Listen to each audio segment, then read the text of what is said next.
जय श्री सीताराम। जय श्री सद्गुरु नारायण भगवान की। अपने अपने माता पिता की जय। आज का पावन प्रसंग यह है कि कौन से व्यक्ति भगवान को परम प्रिय होते हैं, प्राणों के समान प्रिय होते हैं, और किस व्यक्ति नफरत वो किसी से नहीं करते, मतलब किस व्यक्ति से कोई मतलब नहीं रहता। भगवान न किसी से ईर्षा करते, न द्वेष करते, न क्रोध करते, ना ये तो निगेटिव वाला गुण ही नहीं होता। अब रही बात ये कि भगवान की प्रसन्नता की हमको जरूरत क्या है। तो आप ये मानो या ना मानो, दुनिया का जितना भी सुख है, जो आदमी जितना सोच सकता है सुख, वो सब परमात्मा से ही प्राप्त होता है। बिना उनके कुछ हो ही नहीं सकता। जामवंत कह सुन रघुराया, जा पर नाथ करऊं तुम दाया, ताहि सदा शुभ कुशल निरंतर, सुर नर मुनि प्रसन्नता ऊपर, सोई विजयी विनयी गुण सागर, तासु सुजसु त्रैलोक उजागर। विभीषण जो है, लंका से बिल्कुल कुछ भी नहीं था उनके पास, इस स्थिति में वो आए थे। यहां जैसे राम जी के पास पहुंचते हैं तो उन्होंने कहा, तुम सारीखे संत प्रिय मोरे, तुम्हारे जैसे संत जो है मुझे प्राणों से प्रिय है। मैं इसका विश्लेषण बाद में करूंगा, पहले इंडिकेट करता। फिर उन्होंने उनको क्या दे दिया, जो संपदा शिव रावण ही दीन दिए दसमात, सो संपदा विभीषण सकुच दीन रघुनाथ। जो संपदा रावण के पास 10 सिर चढ़ाने में थी, वो सिर्फ राम जी के शरण में जाने मात्र से विभीषण जी को प्राप्त हो गई। अब विभीषण के पास वहीं से अमरता का भी वरदान मिला। विभीषण अमर कहां हुए, वहीं अमर हुए, यही चौपाई में। तो कुल मिला के भगवान की कृपा अगर है आप पर, तो आप वंदनीय हो जाओगे, पूरे संसार में पूजनीय हो जाओगे, प्रसिद्ध हो जाओगे। ये जितने संसार में प्रसिद्ध व्यक्ति आप देख रहे हो, चाहे किसी भी क्षेत्र को, इनका कर्म इतना सुपात्र था प्रारब्ध का, या आज प्रेजेंट में भी होगा, है ना। तो कुछ प्रेजेंट वाले मिलेंगे, कुछ मतलब प्रारब्ध उनका अच्छा ही था, भी कंटिन्यू चल रहे हैं। कुछ ऐसे मिलेंगे जो प्रारब्ध वशीभूत हैं, उनका कर्म इतना अच्छा था कि भगवान उनके ऊपर दया उस जन्म में बना दिए, तो दया आज तक फलीभूत है और वो प्रसिद्धि और यश कीर्ति उनके पास है। पर जो प्रारब्ध वाले होंगे, अगर इस जन्म में नहीं कर रहे हैं तो स्टॉप हो जाएंगे कुछ दिन बाद, क्योंकि बैंक जहां खाली हुआ वहां से पैसा, आपका खाता नील, पैसा खत्म, बैंक चेक बाउंस। तो किसके ऊपर प्रसन्न रहते हैं? आप बड़ी अच्छी बात मैं आपको बता रहा हूं, मैं शास्त्र संगत बात आपको बताने जा रहा हूं, ऐसा नहीं कूल जरूर।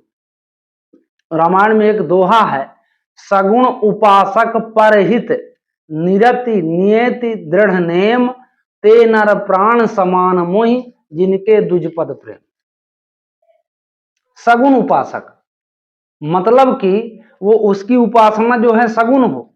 सगुण मतलब दूसरे से बैर भाव ना रखता हो, दूसरे से ईर्षा ना रखता हो, दूसरे का हित करने वाला हो, ऐसी उपासना हो।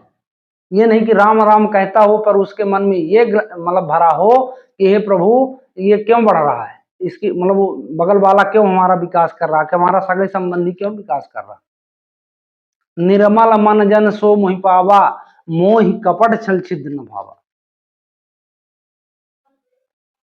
तो सगुण उपासक निरत नेत दृढ़ नेम, नेम ही होना चाहिए, दृढ़ नेम। ये नहीं कि आज हमने नियम बनाया कि 5 बजे जगेंगे, कल 4 बजे जगेंगे, फिर ये नहीं करेंगे, वो नहीं करेंगे, एक दिन नियम बनाया खत्म, नहीं।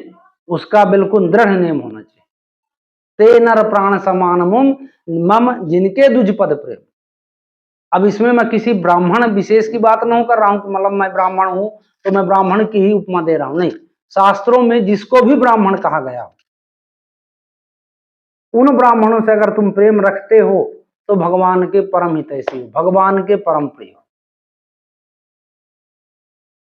अब विभीषण जी को भगवान ने क्यों कहा तुम सारीखे संत प्रिय मोरे? क्योंकि उन्होंने मतलब राम जी की महिमा को बताने के लिए रावण से वो लात खा चुके। राम भजे ही ना तुम्हारा, ऐसे कुछ है कि मतलब उसने जब लात मारा था रावण को, रावण ने लात मारा था विभीषण को, है ना, तो उन्होंने कहा कि नहीं नहीं, आप मेरे पिता समान हो, मुझे भले अच्छा मारे और आपका भला राम भजने में है। तो कुल मिला के जो अपना नुकसान सह के भी दूसरे का भला करता हो, उसके ऊपर परमात्मा बहुत प्रसन्न रहते हैं, फिर उसका नुकसान कोई कर नहीं सकता। तो आप में मुख्यतः मतलब कहने का भाव ये है कि अगर ये 5-6 गुण हैं, नवधा भक्ति बताई गई है और नवधा में एक भी होगा वो भगवान को प्यारा है। नवधा भक्ति मतलब प्रथम भक्ति संतन कर संगा, दूसर रति मम कथा प्रसंग, संतों का साथ करने वाला हो, मेरे कथा भागवत मेरे मतलब है चरित्रों पर प्रेम रखने वाला हो, गुरु के वचनों में विश्वास मानने वाला हो, ध्यान मेरा ही करने वाला हो, मेरे शरणागति हो, वेद शास्त्रों को मानने वाला हो, उसके ऊपर परमात्मा प्रसन्न रहे। और उनके ऊपर तो विशेषता प्रसन्न रहते हैं जो दूसरे की सेवा के लिए बिल्कुल हमेशा तैयार रहते हैं, विश्वासवान भाव। उनके ऊपर तो किंतु परंतु कोई ज्ञान नहीं, कोई वेद शास्त्र का ज्ञान नहीं, पर अगर उनके अंदर ये बात है कि दूसरे की सेवा, दूसरे का हित सोचते हैं, उसके ऊपर ये सब कोई नियम और कुछ ना हो। हाँ, उनका आचार विचार शुद्ध हो, ये नहीं कि मांस मुर्गा मदिरा खाने वाले हो, बाकी कुछ न जानता हो पूजा पाठ, अगर अपने मतलब उसका आचार विचार शुद्ध हो और उसमें ये प्रमुख गुण हो कि दूसरे का हित चाहता है, दूसरे के हित के लिए कार्य करता है, भगवान उसके ऊपर बिल्कुल 100% प्रसन्न है। अब उनको नाराज किसके ऊपर होते हैं वो समझिए। उन्होंने बाली को कहा था कि अनुज बधू भगनी सुत नारी, सुन सठ कन्या ये समचारी, नहीं कुदिष्ट बिलोक जोई, ताहि बदे कछु पाप। मतलब कुल मिला के अगर व्यभिचारी व्यक्ति है उसके ऊपर परमात्मा बिल्कुल दया नहीं कर सकता, उसको तो सीधे कहते हैं मार दो, कोई दिक्कत नहीं, किसी भी प्रकार से दिक्कत नहीं। दूसरा, जिसको दूसरे को दुख देने में आनंद आता हो, वेदों शास्त्रों की निंदा करने वाला हो, भगवान की निंदा करता हो, माता पिता की निंदा करता हो, गुरु की निंदा करता हो, इनके ऊपर परमात्मा किसी भी एंगल से प्रसन्न नहीं हो सकता। मैं कहता हूं ठीक है, वेद शास्त्र की आप मतलब गुणगान मत करो तो निंदा मत करो, श्री सीताराम या किसी भी भगवान को अगर आप नहीं मानते तो उनकी निंदा भी मत करो, ना सुनो। माता पिता की सेवा नहीं करते तो उनको दुख भी मत दो, तो आपके ऊपर परमात्मा दया दृष्टि अगर ना बनाएंगे तो नाराज भी ना होंगे। तो ये भाव है। कुल मिला के आप ये मानो, आज ऐसे ऐसे विद्वान आ रहे हैं कि अपनी विद्वता दिखाने के लिए भगवान के ऊपर, उसके अस्तित्व के ऊपर सवाल उठा देते, और उनको ये पता नहीं है कि वहां पता नहीं कितने ज्ञानी बैठे हैं। रामायण में एक चौपाई लिखी है कि शारद श्रुति शेषा ऋषय शेषा जा कहीं को न जाना, जिसको शारदा नहीं जानती, शेष नहीं जानते, शारद श्रुति शेषा ऋषय शेषा जा कहीं को न जाना, जे दीन प्यारे वेद पुकारे द्रवहु सुश्री भगवान। जो दीन की पुकार के वशीभूत है, जिनका वेद पुकार करता है, वेदों का गान करता है, पर फिर भी उनकी महिमा को नहीं जानते, तो विद्वता उनके दरबार में नहीं चल सकती। विद्वता का मतलब यह है कि आपकी वाणी, मोटिवेशनल का मतलब क्या है, मोटिवेशनल चैनल का मतलब यह है कि कुल मिला के आप वो राह बताओ जिसमें एन के प्रकार किसी भी प्रकार से अगर व्यक्ति चलता हो उसका बिल्कुल लाभ ही लाभ हो।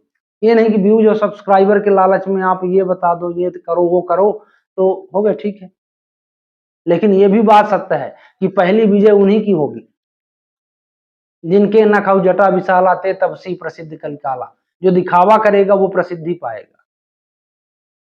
वो क्यों प्रसिद्धि पाएगा, उसका भी कारण है कि प्रसिद्धि पाकर उसको राम जी निपटाने वाले हैं, ये सीख देंगे कि देखो इसने धोखा किया, चाहे वो किसी भी प्रकार का धोखा हो, और ये चढ़ गया सिर पर, अब इसको मैं पटके देता हूं, तो उससे हम सीख नहीं सीखते, मतलब उसके मात्र शिखर को देखते हैं, गिरने को नहीं देखते। तो इसी आशा के साथ कि आप मेरी बातों को मानेंगे, अपने गुण में, अपने अंदर ये गुण को समावेश करेंगे, जिससे भगवान श्री सीताराम की कृपा या किसी भी देवता को मानते हैं उनकी कृपा आप पर हमेशा बनी रहे। आपका जीवन मंगलमय हो। जय श्री सीताराम।